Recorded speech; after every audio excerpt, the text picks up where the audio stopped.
One time I was making chocolate chip cookies and I put this is like in 3rd grade. I vividly remember it. I put the butter in the microwave and it kind of exploded, but I was like, whatever, I'll just use what's left over. And then the next day when I went to school, we had like a 20-minute snack time and it took me that whole time to eat the cookie because it was so hard because there was like no butter in it. Did they taste good at least?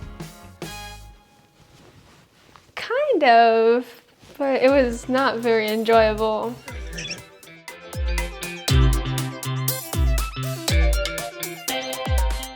Hi, I'm Suriya. I'm 12 years old with America's Test Kitchen Kids, and I'm going to show you how to soften butter and then put it into a mini tea cakes. Before we start, make sure to wash your hands and subscribe to our channel for more how-tos and recipes. Usually when you take butter out of the fridge, it's pretty solid and hard, and some recipes you need them to be a little bit soft, and that could take up to an hour if, like most people, you let it sit out. But here's 2 ways you can speed up that process. The first way is the counter method. You're gonna cut 6 tablespoons of unsalted butter. The surface area of the butter, once it's more exposed to the air, it will soften quicker. That's why we cut it into about 1 tablespoon chunks so that it will soften faster.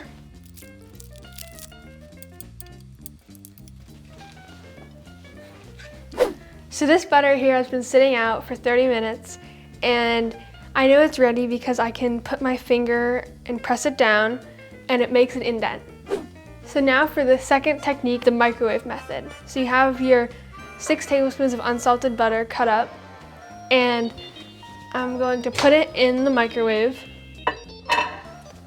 on 50% power for 10 seconds at a time, and make sure that the butter is softened, not melted. My butter just finished after 10 seconds, and my finger makes a mark in it, which means it's ready and it's softened. Do you have a favorite thing to cook? Yeah, I make cupcakes a lot. Ooh, what kind of cupcakes? Vanilla, because I hate chocolate. Oh! One of the ways we can actually use softened butter is in these mini tea cakes. So you can take the softened butter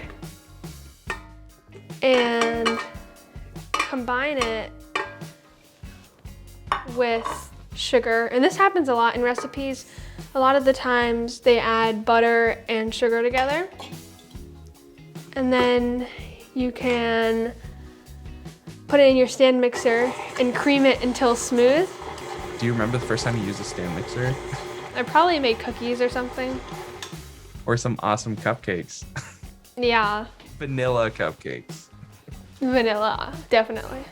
I started making red velvet cupcakes with cream cheese frosting, and that is like right next to vanilla. They're so good. Okay, did you know red velvet is actually chocolate, but it's dyed red? Yeah, I realized that when I was making them. I was like, what? Like, they were just like, okay, add in red food coloring, and I was like, there's no special red flour or something? I don't know. You might like chocolate. Love it. But yeah, I don't know. I mean, I wouldn't consider it. It still tastes different. Yeah, right. Another one that's like that is, Fruit Loops. They're all the same flavor. Did you know that? Wait, what? Yeah. No, they're not. No, they're not. They're different flavors. They're definitely different flavors. I'm not believing that. Now with the softened butter, I was able to make these mini tea cakes.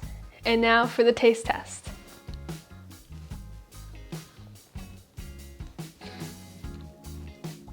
It's really good. The softened butter really makes it fluffy, and the glaze on top just adds to it and adds sourness. Really good. And that was 2 ways to soften your butter for your next recipe. Hope you enjoyed, and if you like this, go to atkkids.com for more. Thanks for watching. They taste good. Now you gotta eat all of them. Follow our page for more tips and tricks.